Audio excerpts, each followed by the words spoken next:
Continuamos no capítulo 4 da Carta aos Filipenses e para nós darmos continuidade ao estudo, nós vamos ler os últimos versículos entre o versículo 10 e o versículo 23. Eu peço ao nosso irmão José para vir aqui ler, se faz favor. Filipenses 4, versículos 10 a 23. Diz assim a palavra do Senhor. Ora, muito me regozijei no Senhor, por finalmente reviver a vossa lembrança de mim. Pois já vos tinhais lembrado, mas não tinhais tido oportunidade. Não digo isto como por necessidade, porque já aprendi a contentar-me com o que tenho. Sei estar abatido e sei também ter abundância. Em toda a maneira e em todas as coisas estou instruído, tanto a ter fartura, como a ter fome, tanto a ter abundância, como a padecer necessidade. Posso todas as coisas naquele que me fortalece. Todavia, fizeste bem em tomar parte na minha aflição. E bem sabeis, também vós, ó Filipenses, que no princípio do Evangelho, quando parti da Macedónia, nenhuma igreja comunicou comigo com respeito a dar e a receber, senão vós somente. Porque, também uma e outra vez, não mandaste o necessário a Tessalónica. Não que procure dádivas, mas procuro o fruto que abunde para a vossa conta. Mas bastante tenho recebido e tenho abundância. Cheio estou, depois que recebi de Epafrodito o que da vossa parte me foi enviado, como cheio de suavidade e sacrifício agradável e aprazível a Deus. O meu Deus, segundo as suas riquezas, suprirá todas as vossas necessidades em glória, por Cristo Jesus. Ora, a nosso Deus e Pai, seja dada a glória para todo o sempre. Amém. Saudai a todos os santos em Cristo Jesus. Os irmãos que estão comigo vos saúdam. Todos os santos vos saúdam, mas principalmente os que estão da casa de César. A graça do nosso Senhor Jesus Cristo seja com vós todos. Amém. Graças a Deus. Apenas para dar início, até porque eu conto convosco hoje para participarem no estudo. Espero que vocês cheguem à frente, até porque eu estou muito constipado, com muita tosse. Mas nós levamos trabalho de casa, ou levamos trabalho para casa na semana passada. E o trabalho para casa está no versículo 15 que diz: E bem sabeis também vós, ó Filipenses, que no princípio do Evangelho, quando parti da Macedónia, nenhuma igreja comunicou comigo com respeito a dar e a receber, senão vós somente. Não sei se vocês ainda se lembram do trabalho que nós levamos para casa na semana passada, mas tinha a ver com nenhuma igreja comunicou comigo com respeito a dar e a receber, senão vós somente. E este dar e receber. E nós falamos sobre os filipenses, que eram crentes da Macedónia. Vimos na semana passada que eram crentes extremamente pobres. Não vamos repisar o que então já foi dito, mas só para nós nos lembrarmos, estamos aqui diante de crentes extremamente pobres e é triste e lamentável que em tantas igrejas que o apóstolo ajudou, apenas eles, como lemos aqui nesta passagem, não é? No princípio do Evangelho, quando parti da Macedónia, nenhuma igreja comunicou comigo. E este comunicar é suprir as necessidades. Porque hão de reparar que este é um tipo de linguagem paulino, ou linguagem paulina, que é uma linguagem que ele utiliza várias vezes nos seus escritos. Ele fala muitas vezes na comunicação. E hão de reparar que quando ele fala na comunicação, está-se a referir no suprir as necessidades físicas dos outros. Ele utiliza isto em várias passagens das Escrituras, agora não vou reportar. Santos, não é? A comunicação dos santos. Qual é a passagem? Não sei. Sim. Pronto. Mas há várias passagens, é só porque nós temos que estar familiarizados com os significados dos vocábulos bíblicos. E eu muitas vezes tenho dito que há uma grande iliteracia no mundo até dos crentes, porque muitas vezes há um grande desconhecimento do significado das palavras bíblicas. Porque as palavras bíblicas muitas vezes não têm o mesmo significado que as palavras correntes na nossa língua materna. E elas estão muitas vezes gastas, deturpadas, adulteradas no seu significado. Vou citar apenas um exemplo. A palavra entusiasmo é utilizada banalmente para um jogo de futebol ou outra coisa qualquer do género. E quando a palavra entusiasmo quer dizer cheio de Deus, eu pergunto o que é que um desafio de futebol tem a ver com estar cheio de Deus. De facto, o entusiasta é um indivíduo cheio de Deus. O entusiasmo quer dizer uma pessoa cheia de Deus. Portanto, estar a dizer que eu estou com entusiasmo de ânimo leve, sem eu estar cheio de Deus, é estar a deturpar o significado da palavra. Este é apenas um pequeno exemplo de muitos outros que eu podia citar. A palavra comunicação é outro exemplo, tem a ver com suprir as necessidades financeiras. E nenhuma igreja comunicou com ele, com Paulo, com respeito a dar e receber. Mas o desafio para casa era com respeito a dar e receber. E então a pergunta era, se o Daniel se lembra, era o que é que quer dizer o dar e o receber. E eu, daquilo que eu vi, e vamos já calar porque eu tenho que estar calado hoje, tenho que poupar a minha voz, mas o que eu quero dizer, e que estive a ver, é muito claro. Para mim, esta passagem, quando ele diz ninguém comunicou comigo a respeitar e receber, não nos esqueçamos. Quem eram eles? Filipenses. Quem eram os filipenses? Os da Macedónia. Como é que eram esses crentes da Macedónia? Extremamente pobres. Lemos na carta aos Coríntios que eles eram extremamente pobres. E Paulo diz, é lamentável que de tantas igrejas, nenhuma igreja comunicou comigo, nenhuma igreja supriu as minhas necessidades, senão apenas estes crentes que eram extremamente pobres. E depois ele diz assim, ninguém comunicou comigo com respeito a dar e a receber. O que é que eu quero dizer com isso? Que não há ninguém que dê que não receba. Compreendem? Nós às vezes não queremos dar porque somos forretas. Nós às vezes não queremos dar porque somos avarentos. Nós às vezes não queremos dar, eu sei lá por que razões. Esquecendo-nos que quanto mais liberais nós formos e quanto mais pensarmos nas necessidades e suprirmos as necessidades, mais o Senhor cuida de nós. E portanto eu estou convencido que este dar e receber é como quem diz assim, eles eram muito pobres. Ninguém deu, mas eles que eram extremamente pobres, eles deram. E sabem de uma coisa? Também receberam. Porque o Senhor dá àqueles que dão. E aí eu gostava de dizer o seguinte, Lucas 6,38, que é uma passagem que nós temos sobre esta matéria, como eu vos disse antes do estudo bíblico começar, há bocado, quando diariamente escrevo alguma coisa sobre as Escrituras, e agora particularmente no livro do profeta Jeremias, também eu escrevi há dias sobre este assunto que eu agora vou referir. O capítulo em questão, em Jeremias, tinha a ver, dividiu em duas partes. Aliás, destaquei duas partes do capítulo, em vez de ser só uma, como habitualmente acontece. Naquele caso apeteceu-me, e achei por bem, destacar duas partes. Uma na parte inicial do capítulo e outra na parte final do capítulo.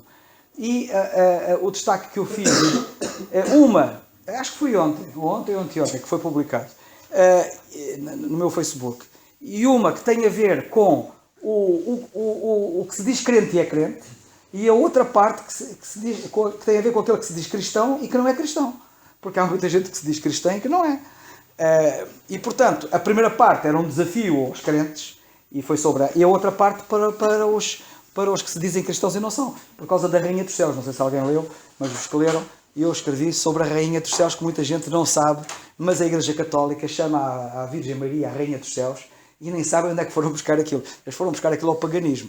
E isto já vem de longe, aquilo está lá explicadinho tudo, os vários pagãos, como é que chamavam a Virgem Maria, como é que chamavam aquela deusa, aquela falsa deusa, a Rainha dos Céus, que a Igreja Católica, lamentavelmente, foi aplicar à Virgem Maria. Não vou falar agora acerca disso, mas a primeira parte, o destaque era para os crentes. A segunda parte, para os que se dizem e não são, e que são idólatras. A primeira parte, para os crentes, então tinha a ver com ir ao culto. Não é? Nós, muitas vezes, quando vamos ao culto, não sabemos o que é que a gente vem cá fazer. E é lamentável, eu escrevi acerca disso, que muitos saem do culto, ou alguns saem do culto, e já ouvi coisas do género. Eu fui lá, mas não recebi nada. Apetecia-me dizer-lhes assim, não, é porque tu não deste nada. Porque não há ninguém que dê que não receba. Portanto, se eu vou ao culto e saio do culto dizendo assim, eu fui ao culto e saí de lá e não recebi nada, a resposta é muito simples para essa questão. A pessoa sai do culto sem receber nada, porque foi ao culto sem perceber o que é ir ao culto, que é dar. Nós vamos ao culto para dar, e aquela passagem mostra isso claramente, e outras. Nós, quando vimos ao culto, nós vimos não é para receber, nós vimos para dar. E é evidente que quando a gente vem para dar, saímos cheios. Saímos. E quando há pessoas que dizem que vêm e saem vazias, e sem nada, eu já percebi. Elas foram com o espírito errado. Elas foram não para dar. Porque está escrito aqui em Lucas, e eu até... Perdão. Acho que citei esta passagem nesses escritos, que diz em Lucas 6,38, e com isso me calo, que diz assim, Dai, disse o Senhor no Sermão da Montanha, dai e ser-vos-á dado. Dai e ser-vos-á dado. Aí vocês querem receber? Então deem. Já experimentaram dar nas coisas de Deus? Então deem. E depois falem comigo. Diz o Senhor. E o apóstolo Paulo está, no meu entender, a explicar exatamente isto que aconteceu àqueles crentes naquela passagem. Dai e ser-vos-á dado, boa medida, recalcada. Hein? Sabem como é que é? Sabem como é que é a boa medida recalcada? Eu digo, empurrar bem para baixo, fazer peso para baixo para ainda caber mais. E, vamos espremer aquilo bem para baixo, que é para ainda caber mais. Ou seja, não é dar e assim uma coisinha qualquer, é dar ali com peso, como se costuma dizer, com peso, conta e medida. E portanto, nesta passagem, ele diz, dai e ser-vos-á dado desta maneira, boa medida, recalcada, sacudida e transbordando, vos deitarão no vosso arregaço. E portanto eu queria chamar a vossa atenção para isto. E eu penso que é este pensamento que temos aqui na passagem em Filipenses. O Senhor está a dizer, olha, vocês quando dão, o Senhor nunca fica a dever nada a ninguém. Sabem que há um versículo na Bíblia que até diz que quem dá ao pobre, ao Senhor empresta. É mais ou menos isso, não é? Quem dá ao pobre, ao Senhor empresta. E quando nós estamos a dar uma coisa a alguém em necessidade, nós estamos a emprestar ao Senhor. E sabem o que é emprestar ao Senhor? Ele paga com juros muito altos. E queria que vocês tomassem isso. Não sei se vocês já viram a taxa de juros do Senhor, mas já leram. Lê dos Evangelhos e vão ver a taxa de juros que ele tem. Temos aqui um matemático. 9.900%. Diz lá, explica lá. Vai, e agora, com esta me despeço, porque o Daniel vai falar. Explica lá, Daniel. Vá. Explica, que é para toda a gente perceber. Não, senhora, essa é demais. Um matemático, um professor de matemática a estar a dizer isto é que me interessa. Vá, diz lá. Há uma passagem que, quando no relato do mancebo rico, que a dada altura Pedro diz, nós deixamos tudo e te seguimos. E o Senhor diz, não há ninguém que tenha deixado pai e mãe e etc. uma série de coisas, e que não receba já nesta vida 100 vezes mais nisso tudo, com perseguições, atenção, com perseguições, e por fim a vida eterna. Portanto, o Senhor não fica a ver nada a ninguém. E receber 100 vezes mais corresponde a uma taxa de juros de 9.900%, que pouca gente está disposta a... Claro que isto é no programa do Reino. E alguém pode perguntar, mas... Como muita graça, a taxa é maior. A taxa é maior. Na graça, a taxa é muito maior. De qualquer das maneiras, é uma taxa... Sim.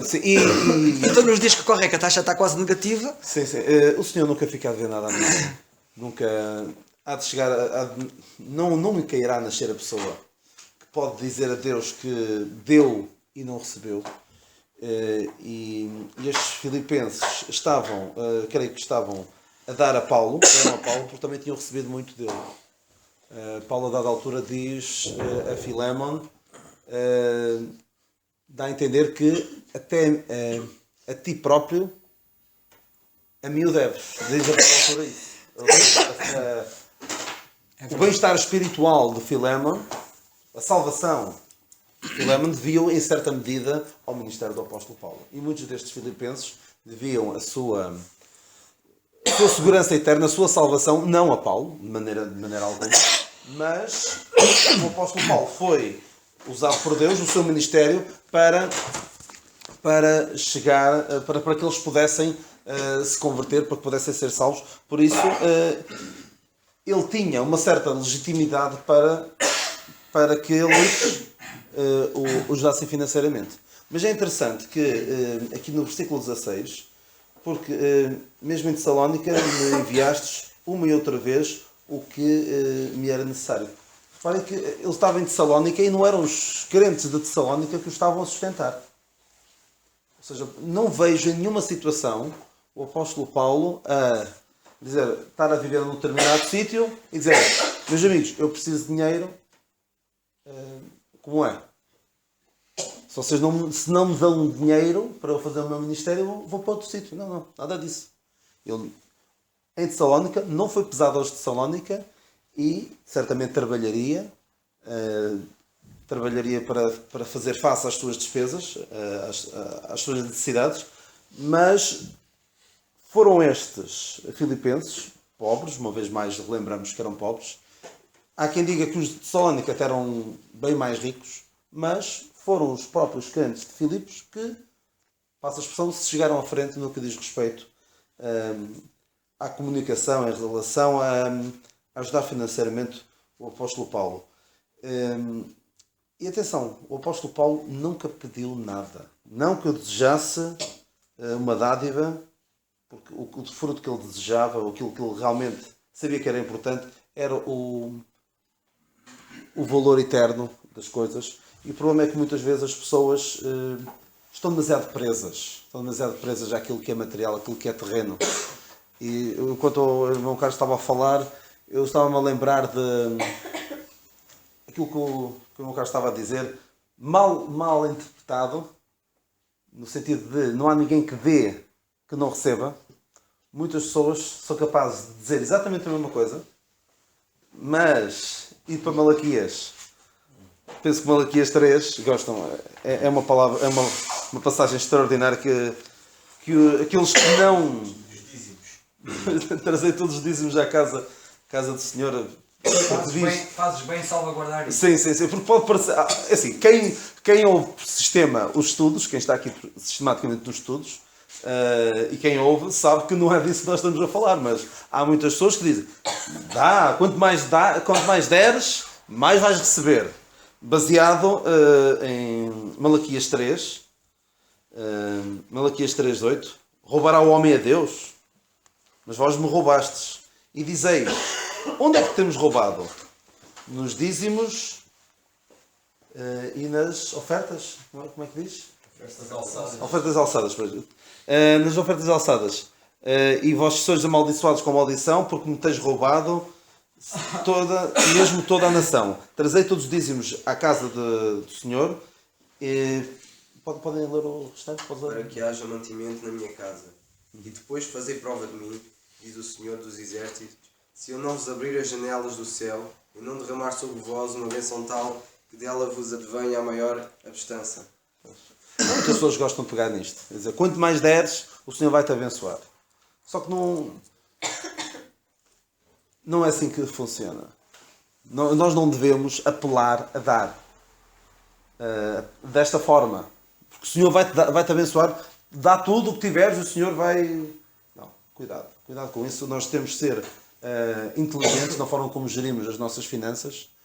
E o próprio apóstolo diz que senão, quem não cuidar dos seus, quem não cuidar das necessidades dos seus, daqueles que estão dependentes de si, dos seus filhos, é pior que o infiel.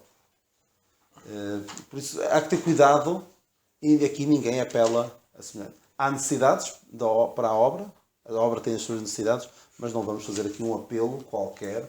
Dá muito que o Senhor vai te abençoar. Daniel, cuidado. Sim. Eu já. Não, continua, desculpa lá, Sim. continua. É só para dizer o seguinte: o que a palavra de Deus advoga é: estás a ver uma necessidade, dá, porque não vais perder nada por causa disso. Exatamente. Que o Senhor vai cuidar de ti. Exatamente. Não estejas a pensar que agora vais dar e vais perder porque deste. Não, dá pela necessidade. Não é dar para ficares rico. Não é dar, que há aqui um mecanismo. Tu dás e o Senhor dá-te mais e mais dás. Não é isso. O que está aqui em causa é necessidades. Não é o negócio. Porque isso do negócio, isso é diabólico. Sim. Isso é diabólico. Temos que chamar as coisas pelos nomes. Sabemos que há muitos que são dizimistas e baseiam-se de certa forma nestas passagens e em programa do reino, porque não vemos uma única referência do apóstolo Paulo a apelar aos dízimos. Depois, assim, se alguém dá 10%, imagina que aqui toda a gente dava 10% do que recebia. Para que é que seria esse dinheiro? Seria, provavelmente, podem dizer, para fazer um ministério maior, para chegar a mais pessoas. Só que depois ia-se criar uma estrutura tamanha, que nós vemos em certas organizações que já cresceram tanto, que depois começa a ser difícil de gerir de uma forma bíblica. Depois tornam-se autênticas máquinas de comércio. E é perigoso. Porque depois, o que acontece, por vezes, nesses empreendimentos humanos, supostamente cristãos, e alguns serão cristãos, é que funciona um pouco como a visão daquele homem rico, que tinha uns celeiros, aqueles celeiros já eram pequenos, vamos destruir estes celeiros para construir uns maiores. E às vezes a mentalidade que há em alguns ministérios ditos cristãos é que temos este tempo, mas vamos contribuir mais para construir um maior. Depois, nós depois podemos olhar e pensar, mas onde é que está Deus no meio disto tudo? E não sei se Deus está. Deus está nas coisas pequenas, Deus está nas igrejas pequenas, não vemos nenhuma igreja grande. Há que ter muito cuidado com isto. As finanças podem afastar alguns da fé. Iam afastando o nosso irmão Fernando da fé, não foi? As finanças mal geridas, no sentido em que sempre que tu ias a uma igreja, não era? Não foi o que te contaste? Sempre que ias a uma igreja, pediam. E afastou-te da fé durante algum tempo, infelizmente, não é? Por isso nós demos graças a Deus porque compreendemos que o programa de hoje não é este. Não vamos a Malaquias buscar a doutrina para nós. Alguns gostam de ir buscar a Malaquias porque lhes dá jeito. É conveniente, de facto. É bom poder ter um estilo de vida razoável sem ter de trabalhar. Verdadeiramente. Poder fazer algo que certamente eu gosto de estudar as Escrituras, mas viver disso, cuidado. Muito cuidado, porque envolvem-se ficam com um laço depois difícil de sair dele. Então eu queria terminar e dizer isto. Quem não quer aceitar, muitos não se querem aceitar o apostolado de Paulo, a mensagem da graça, porque se o fizerem, têm de abrir mão disto. Têm de abrir mão deste imperativo da contribuição do dízimo. E todas as pessoas que aceitarem a mensagem do apóstolo Paulo, a mensagem da graça, perdem alguma coisa. Todos perdem. Os nossos amigos, que eu tenho como irmãos na fé, os nossos irmãos da Igreja Batista, que são muito dizimistas, perdem isto. Os pastores, principalmente, os pastores perdem. Perdem também o batismo, alguns perdem os dons das línguas, outros perdem os dons dos sinais, perdem tudo. Por isso é que muitos não querem vir para a verdade, porque sabem que vão perder. E estes em particular perdem todo um império. Imaginem o que era a partir de agora dizer, não precisamos mais de dízimos. Acabou-se o dízimo, não precisam de dar mais. Como o Senhor disse, a dada altura, nós já falamos sobre isso, a dada altura o Senhor fez passar um anúncio pelo Real de Israel a dizer, não tragam mais, já chega. As necessidades da obra estão supridas. Já ouviram alguma vez alguns destes mega ministérios a dizer, mas chega, nós já temos o suficiente, ainda sobra. O apóstolo Paulo disse, eu já estou cheio. Cheio estou. Não preciso de mandar mais. E mesmo eles terem mandado, o apóstolo Paulo safava-se bem na mesma, sem ter que ter aquela oferta. E vou terminar agora com isto. O apóstolo Paulo diz, no versículo 18, que a oferta deles era um cheiro suave, como de um sacrifício aprazível a Deus.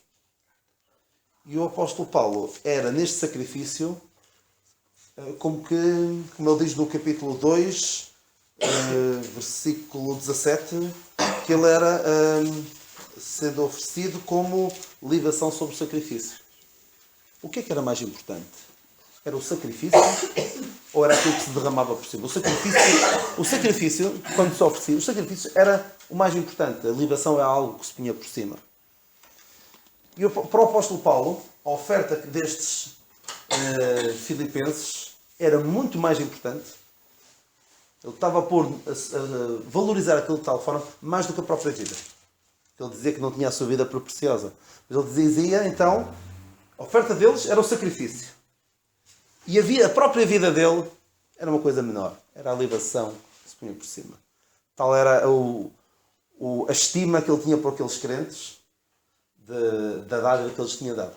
Porque junto com aquela oferta, houve alguém, como nós já temos falado sobre isso, houve alguém que quando foi enviada aquela oferta, alguém colocou no saco, se é que era usado no saco, colocou também a própria vida. O Epafrodito colocou a sua própria vida para poder levar aquela oferta ao apóstolo Paulo. O apóstolo Paulo era uma pessoa que colocava os outros, valorizava os outros. Não era como alguns destes líderes que vivem do Evangelho que se acham numa posição de superioridade em relação aos outros. Não, o apóstolo Paulo valorizava de tal forma os outros crentes que até uma oferta financeira ele punha acima da sua própria vida. Era só isto, já foi. Isto é complicado ser o último, mas eu queria partilhar convosco também alguma coisa acerca deste versículo, do versículo 15, do dar e receber. E de facto é impressionante, porque é algo muito, mas muito melindroso. Esta área financeira em si é quase como no fio da faca. E nós vemos que de facto pormos, não é o dinheiro que nos vai fazer mal, mas é nós pormos o coração ali. E isso é que de facto é perigoso. Nós vemos que, como filhos que somos, o Senhor chama-nos soldados. E geralmente um soldado, o que é que ele tem? Ele tem uma arma e tem o equipamento de combate. Somente. Ele não tem mais nada. É só isso. E está na linha da frente. Nós temos que nos despojar do velho homem. E o despojar-nos do velho homem, muitas das vezes, é nós abdicarmos do dinheiro. É nós abdicarmos do nosso foco, que está em ter. E infelizmente nós vemos muitas vezes hoje, muitas igrejas funcionarem ao contrário. Funcionarem como grandes empresas. E eu uma vez já falei nisso, que quando eu vinha há 2 anos, que eu fomos de férias passar 15 dias até o Brasil, e quando a gente vinhamos no avião e vimos eu ouvi 2 senhores que iam no avião e iam a falar acerca da Palavra de Deus, mas eles não iam falar acerca da Palavra de Deus, eles estavam a falar acerca do negócio, ou seja, de que um tinha saído de uma igreja e tinha ido para outra porque era mais bem remunerado. E era assim, era uma coisa assim, diabólica mesmo. E nós lemos na carta aos Efésios, no capítulo 4, que o Senhor diz-nos assim, no capítulo 4 e no versículo 22, e diz assim: quanto ao trato passado, vos despojeis do velho homem que se corrompe pelas concupiscências do engano, e vos renoveis no espírito do vosso sentido, e vos revesteis do novo homem que segundo Deus é criado em verdadeira justiça e santidade. E o nosso foco tem que estar aí. Nós temos que nos despojar das velhas coisas. E muitas das vezes as velhas coisas acaba por ser mesmo isso. Acaba por ser a ganância. E nós vemos mais à frente o apóstolo Paulo falar a Timóteo, na segunda carta a Timóteo. Na segunda carta a Timóteo. E no versículo 2... A segunda carta a Timóteo, no versículo 2, no capítulo 2, desculpem, 2 Timóteo, capítulo 2, e eu vou ler do versículo 1 até o versículo 7, e o Senhor diz assim, o apóstolo Paulo fala a Timóteo e diz assim: tu, pois, meu filho, fortifica-te na graça que há em Cristo Jesus, e o que de mim, entre muitas testemunhas ouviste, confio a homens fiéis, que sejam idóneos para ensinarem os outros. Sofre, pois, comigo as aflições como um bom soldado de Jesus Cristo. Ninguém que milita se embaraça com os negócios desta vida a fim de agradar aquele que o alistou para a guerra. E se alguém também milita, não é coroado se não militar legitimamente. Eu queria só parar aqui por um bocadinho neste versículo. Ou seja, isto é muito importante e temos de tomar atenção a isto. Quando ele diz aqui, não é coroado se não militar legitimamente. Ou seja, isto quer dizer, se alguém não seguir as regras, obviamente que não é coroado. Isto é como alguém que participa numa maratona, se infringir as regras que que são inseridas para os maratonistas, mesmo que chegue à frente, não é nada. E se de facto nós vamos à igreja e a nossa intenção é, eu vou dar, mas a minha intenção é receber. Ou seja, não está a militar legitimamente. Não está a ser um bom soldado, verdadeiramente. Porquê? Porque os interesses são outros. O foco é outro. O foco não é o Senhor. O foco é em receber. Como nós vimos, o apóstolo Paulo, e nesta carta aos Filipenses, ele fala várias vezes no serviço. Ou seja, e nós vemos aqui a Timóteo, ele também diz, o foco é o serviço. É o ser servo.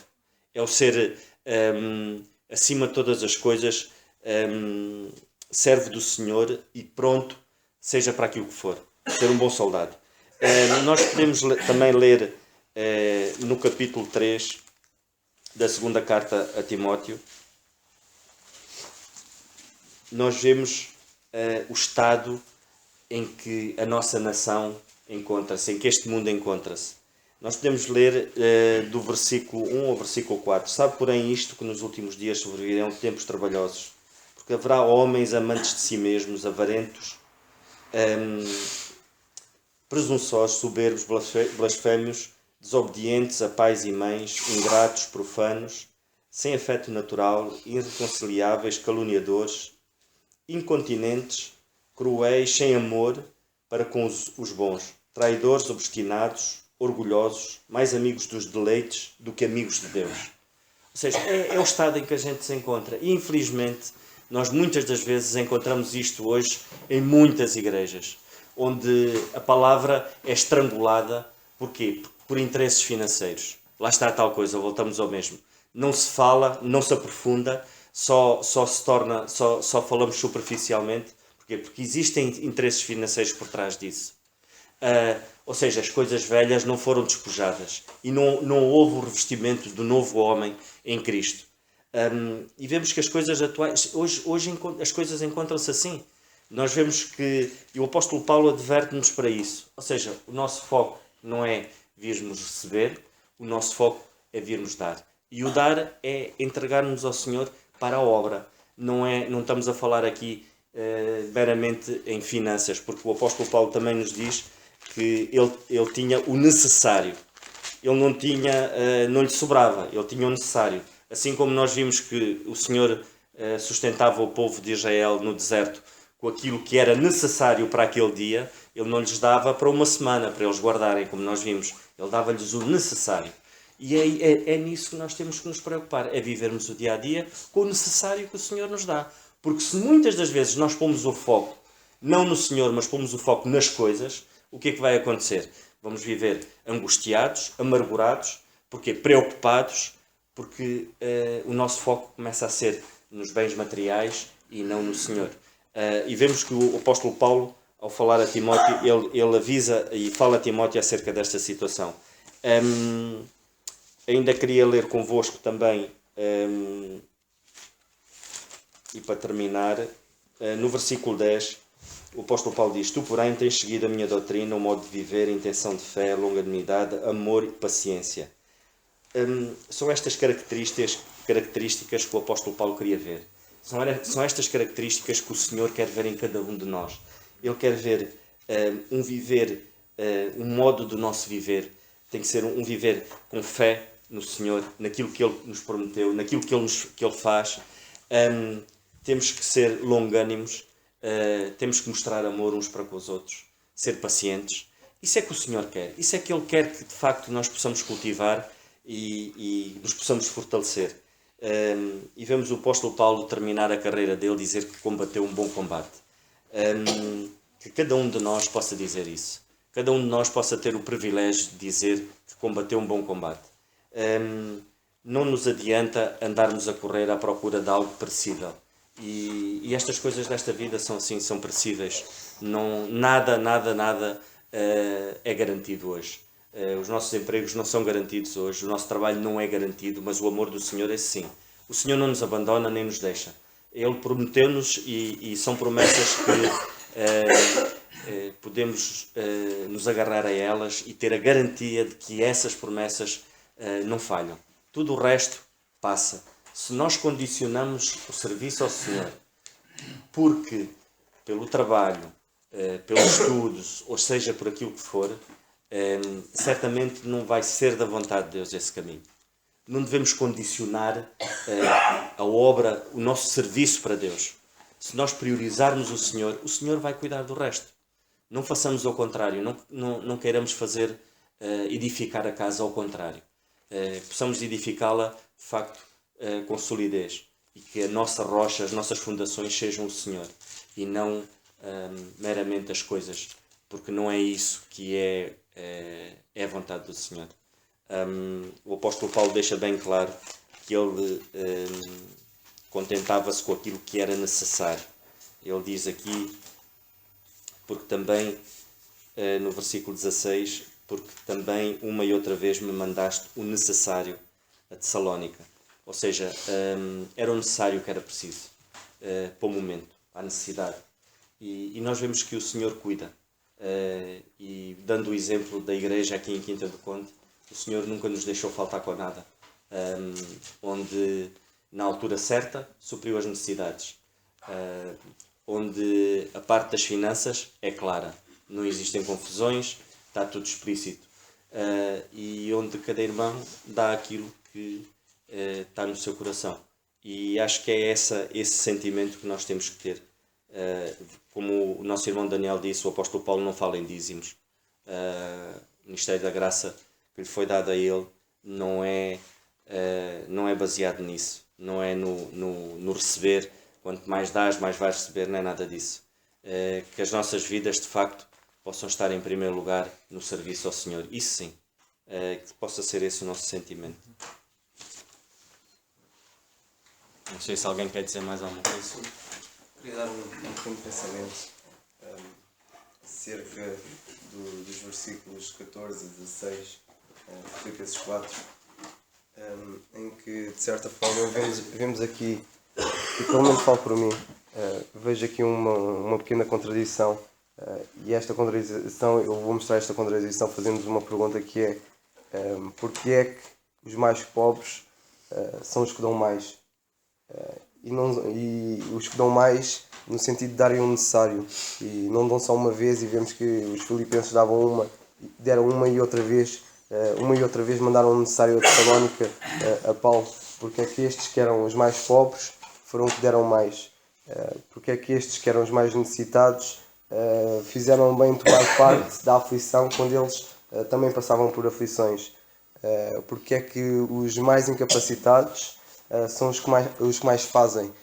E podia falar aqui de casos de pessoas que, de um homem, por exemplo, do Nick Vucevic, se não me engano, o nome dele, pelo menos o pronome, em que ele não tem braços nem pernas, é completamente incapacitado e ele faz mais do que eu. Porque é que homens destes, porque é que crentes que nós vemos aqui, são os que fazem mais? Isto para mim é uma contradição, porque os que são mais ricos, pelo menos, falo por mim, eu pelo menos que tenho braços e pernas posso fazer muito mais do que aquele homem que até já correu o mundo e falou do Evangelho a povos, neste caso o Nick, não tendo braços nem pernas. Foi a mais longe do que eu, se calhar até deu mais do que eu. Porque é que vemos os filipenses a darem mais, a fazerem mais no ministério do que, por exemplo, os coríntios, aos tessalonicenses, que também eram muito mais ricos do que eles. Ainda assim Paulo teve de dar, entre aspas, na cabeça aos coríntios, já depois de ter passado as dificuldades, dar-lhes na cabeça no sentido que houve necessidades que Paulo passou na altura e que eles não ajudaram, ou de alguém estar a passar necessidades e eles não ajudaram, quando eles não eram pobres. E é esta contradição que nós vemos, e é outra contradição que nós vemos, e é este pensamento que também quero deixar, que é porque é que eles eram assim. De facto, nós vemos nesta carta Paulo a falar, e os temas principais serem a alegria e a humildade, e de facto Paulo não falou tanto de humildade a pessoas humildes. Os filipenses de certa forma eram pessoas humildes, e Paulo aqui no final mostra-nos a humildade deles. E Paulo falou mais acerca da humildade a pessoas que eram humildes. E ele se calhar precisava de falar mais ou aos coríntios, ou aos tessalonicenses, ou outros crentes que precisavam de mais saber o que é humildade, presenciar a humildade e serem mais humildes. Mostra-nos principalmente que eles eram assim, nós vemos, porque eles andavam perto do Senhor. Isto é sempre a chave na nossa vida, é nós andarmos perto do Senhor e alegrar-nos. É isso que nos vai sempre tornar-nos mais humildes.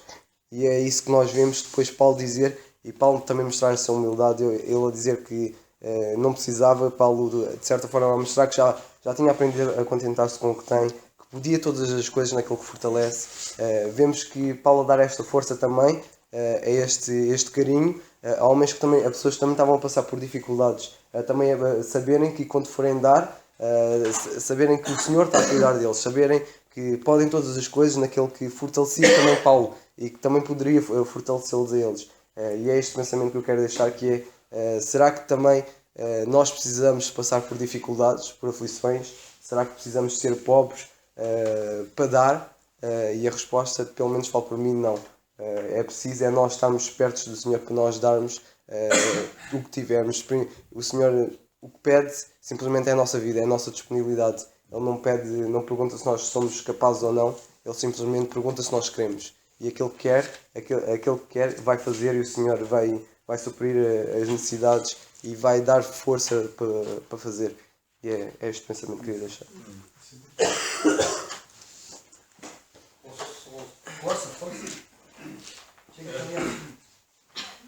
E relativamente a esta questão, pronto, para mim só como disse aqui, e temos vindo a ouvir falar aqui esta noite, baseia-se tudo entre nós, de facto, revestimos o Senhor Jesus Cristo e deixámos de ter uma mente carnal ou mundana focada nas coisas deste mundo e passámos a ter uma mente espiritual e portanto, os nossos valores passarem dos terrenos para os valores celestiais. Creio que foi Paulo, inspirado pelo Espírito Santo, alguns irmãos que me corrija, que disse que o próprio Senhor Jesus Cristo disse que mais coisa bem-aventurada a dar do que receber. Disse. Certo? Pronto. Isso não está escrito nos Evangelhos. Exato, é o apóstolo Paulo. Bom, mas foi o Espírito Santo que Paulo disse, portanto, está determinada, digamos, essa questão. Portanto, como já nós aqui ouvimos, este dar e receber é ao nível espiritual. Não é dar para receber as coisas materiais, como o nosso irmão Fernando há pouco falava. E isto trouxe-me à memória uma conversa que há dias, quer dizer, há semanas, tive com o meu irmão no carro, em que Deus realmente vê, porque o Senhor Jesus Cristo Santo Espiritual é o zénite, é o máximo, Ele é Deus, e portanto Ele vê com os olhos que não é os olhos que o homem vê. E relativamente, por exemplo, lembro como do Senhor, quando estava junto no templo e via as ofertas que eram dadas portanto, para o templo, iam de facto lá ricos que davam bastante. E se calhar, se estivesse lá um pastor e pudesse ter os olhos de Deus, não sei, epá, aquele deu bastante. Mas o Senhor que reparou, e está escrito nos Evangelhos, o que ele notou foi apenas uma velhinha viúva que deu 2 pequenas moedas, que era tudo o que tinha. Portanto, o Senhor vê de facto o sacrifício que a pessoa faz, mas ela fez porque tinha fé. Como nós vimos há bocado aqui, ela não ia com o intuito de vou dar as 2 para ter 4. Porque, de facto, quem não tem essa fé e é impulsionado pelo Senhor ou pelo Espírito Santo a fazer essa obra espiritual, que não o faça, não é? Porque se não está enganado, como diz o irmão Fernando, está desqualificado porque tem os valores e a mente errada e, portanto, vai aplicar, e aqui estamos a falar de uma espiritual, portanto, vai dar com os burros na água, se assim se pode dizer. E, portanto, para nós vemos também que estes crentes, sendo pobres, eles experimentavam, como disse o Dário, a graça de Deus. Porque todos os outros, se calhar, sendo bastante mais ricos, no entanto, está aqui registado para a glória do Senhor, que eles, de facto, eram aqueles que contribuíram mais para a obra do Senhor do que todos os outros que tinham mais dinheiro. E digamos que era este pensamento que eu queria dar, e como em termos também o João Batista disse, falando em termos espirituais, que o homem não pode receber nada se do alto não for dado. Portanto, aquela velhinha deu, porque tinha fé que do alto ia receber, não as 4 moedas, mas certamente outros bens incalculáveis. Amém.